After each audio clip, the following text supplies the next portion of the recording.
This is Al Ula, a unique region of Saudi Arabia.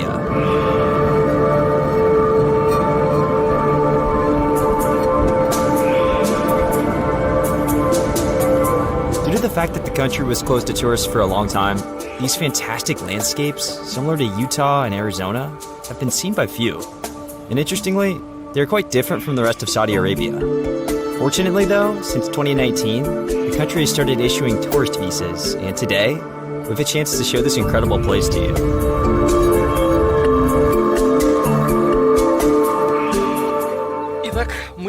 So, we find ourselves in Al Ula now. It is not a city, but a historic region.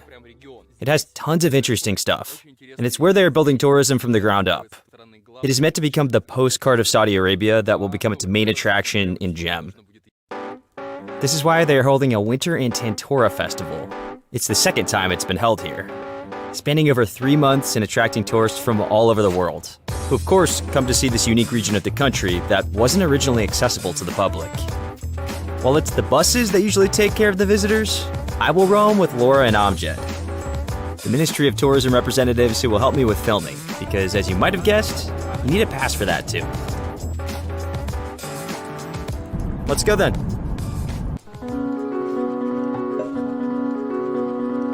Al Ula has left an indelible impression on me from the first day.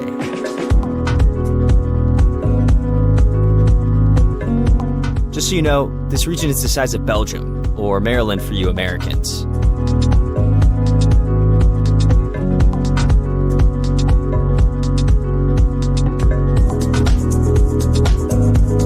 Here, erosion and time are the main architects, shaping these sandstone rocks into the most surprising forms, making them look like art installations.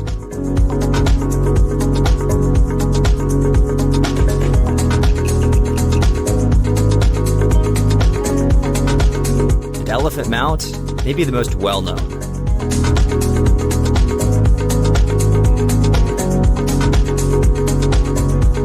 As for my favorite, it is this immense bottle-shaped hole in the rocks.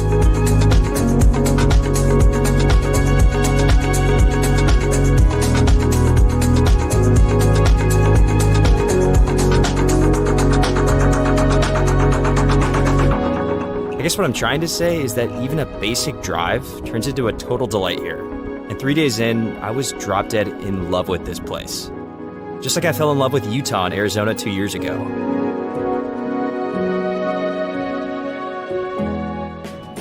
But beautiful landscapes are not enough for tourists to start flowing in. You also need quite serious infrastructure. Let's see what they've built to support the festival. As for accommodation, apart from existing hotels, the organizers have raised Bedouin tents that vary from the ones with swimming pools to slightly more budget tents, although I'm sure that emotions from living in the desert are guaranteed in both cases. I, on the other hand, had it even better, staying in a trailer park located in a super picturesque valley. These usually standard trailers here in the middle of a desert make it look like a Mars mission. Very futuristic to say the least. To be clear, these aren't standard trailers. They're manufactured by an American company, Airstream, that has recently celebrated its 100th anniversary. Inside, it's a fully fledged hotel with an aircon, fridge, stove, bathroom, and 2 beds. Oh yeah, you get a terrace too. And each morning, officials bring you breakfast. It's a fancy life in a desert, with many comforts. Food-wise, there are also pop-up restaurants that serve people throughout the time of the festival. The positioning of these restaurants is simply on another level.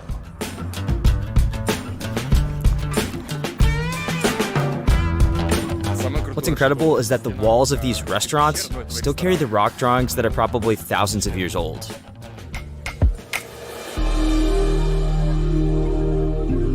At times, restaurants were so well placed into the surroundings that I couldn't help but question how they managed it all. This is a road to one of them.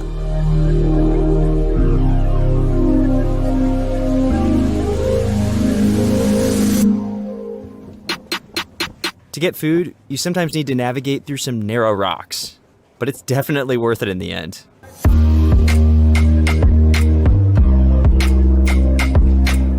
This is just wow, guys. Everything is top-notch here, to say the least. Long bars, lots of waiters, chefs from across the world, and the views, of course.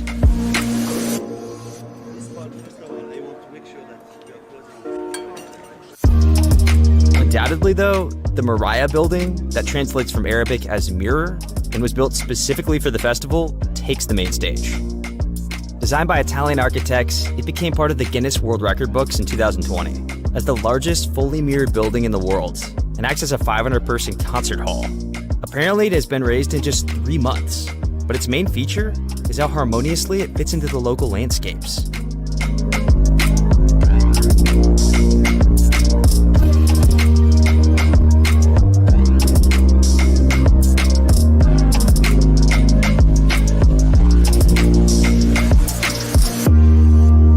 Everything that happens next to the cube becomes an extremely photogenic process.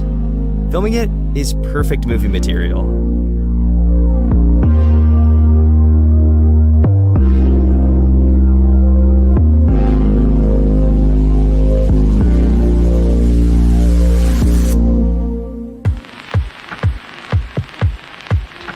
Alright then, time to jump into an SUV and show you some other local attractions.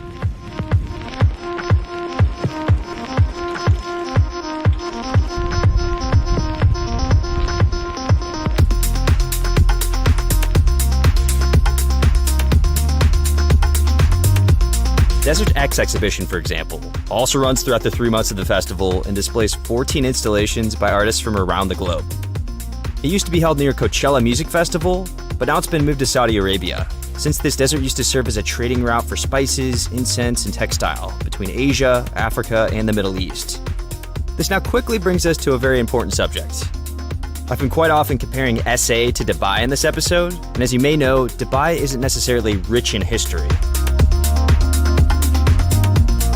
Well, this is where Saudi Arabia steps in, having not only intensely rich history, but also objects that are over 6,000 years old. Some of them are located in Al Ula. The total number of the monuments in this area is unknown, as the excavations are not completed yet, and even the discovered ones are sometimes only reachable by air. Excavations only began a half a year ago, but there were already around 600 monuments at the time. And here comes the crazy part. More than 22,000 new spots were discovered since the start of excavations. This place is soaking in history. Of course, it would have been impossible to see it all in just 3 days, but I still managed to capture some. Let's begin with Open Library, a place whose rocks carry thousands of inscriptions in the ancient Dadanite language. Locals call it the ancient Twitter, as the writings are arranged in subjects like politics, religion, and general social stuff about life. How old these signs? 700 years before Christ, 2,700 years ago, at least.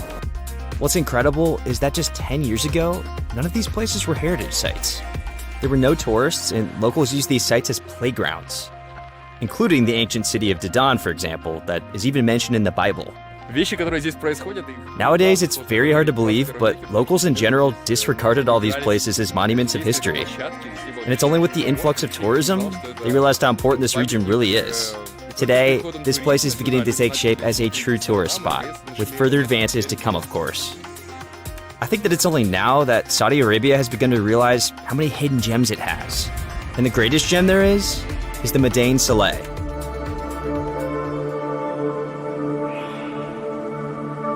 This ancient necropolis is scattered across quite a large region, making hiking between the sites nearly impossible. For now, it's home for 138 rocky tombs, but numbers keep growing as more get discovered. You wouldn't be wrong in thinking there are similarities with Jordanian Petra, because both of these places are built by the same people, Nabateans. Being over 2,000 years old, these monumental structures are cut out of sandstone. And since it isn't the most durable material, it's astonishing how they still remain intact. It's partly thanks to the climate, of course, and the fact that these places were fully abandoned. The tombs were built for burials, hence the facade served as a main identifier of the owner's status and wealth. Amongst these ably made tombs lies the main attraction. The Qasr al-Farid, otherwise known as the Lonely Castle. It's the biggest tomb in the necropolis. Although it was never completed and probably never served its main purpose, it still looks utterly unreal, and its decorations look like something out of The Fifth Element.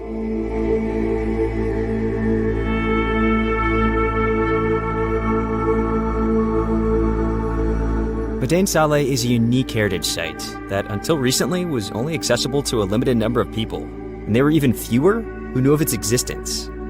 One thing I am certain about is that it's the most impressive place in Saudi Arabia, and most likely one of the most impressive monuments in the world.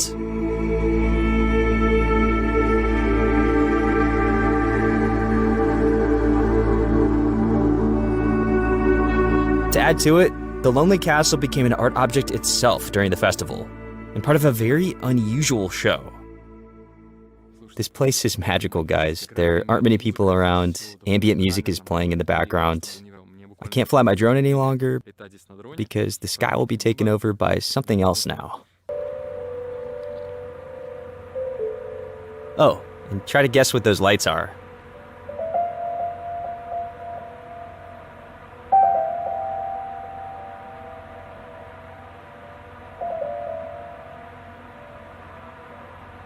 I'm sure you guys figured it out that it's drones. 300 of them, all synchronized by special software that can form objects without the drones crashing into each other. Unfortunately, the camera just doesn't translate the grandness of it all, but believe me, it's very impressive.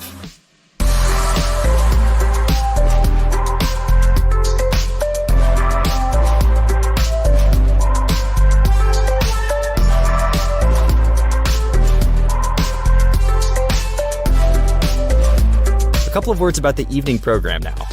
First, the lit up rocks start looking even more spectacular. Secondly, it's the restaurants where all the visitors gather. But the main action happens in the Mariah Hall, as the festival has a very tight concert schedule. The last thing left now is to show you the Al Ula city that hides the reasoning behind the festival's name. Tantora is the sun clock, situated in the Old Town, used by locals to register the change of seasons. As for winter, well, it's the most interesting time here. It's now the end of February, and it's probably the only period of time when the desert is blossoming.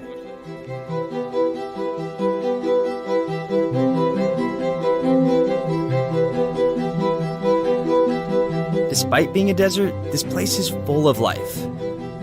There's water that gathers in the reservoirs between rocks and, surprisingly, fertile lands.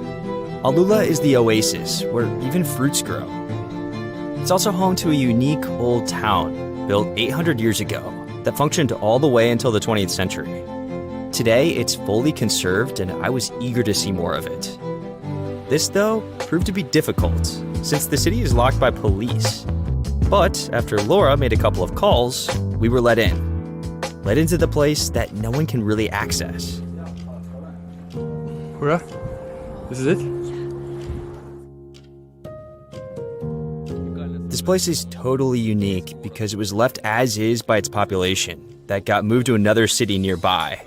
It's now more of a monument of the ancient life, hardly accessible by anyone. Although the Al Ula Old Town is now fully conserved, I doubt that these flimsy structures will last long. Maybe 10 or 50 years from now, it will deteriorate and collapse to the ground, serving as an end to a beautiful story that is Al Ula Old Town. The last family left the town in 1983, turning it into a ghost town ever since. It was an absolutely astonishing experience to stroll through the streets that have long forgotten the sounds of life, and I distantly felt that same feeling I had in Chernobyl.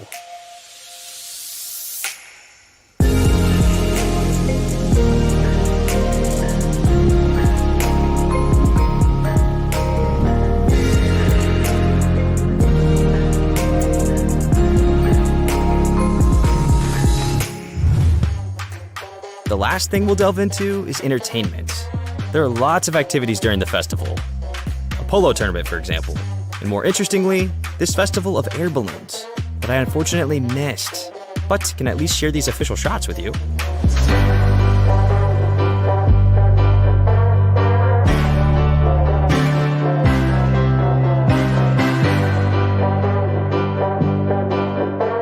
One thing I didn't miss was a flight on retro planes that were brought in specifically for the festival.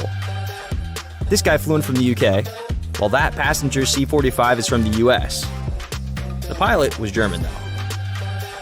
I managed to snatch this biplane that was made in 1952 and was used by the US Army for training purposes.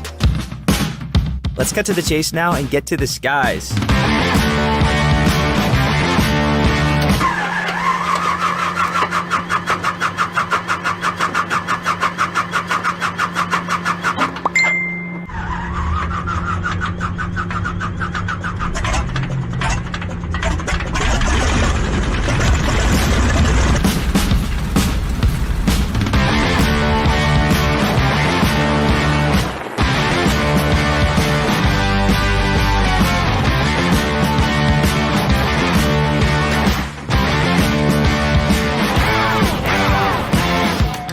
Here's what flying a World War II plane feels like. First, it's very loud. Secondly, you get to wear funny goggles. Third, you get a stick in between your legs. And finally, it's awesome.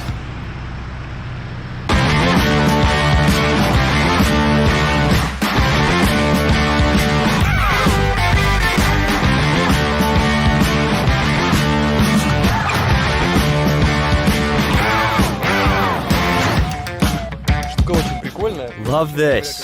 Apart from the turns, because I almost crapped my pants.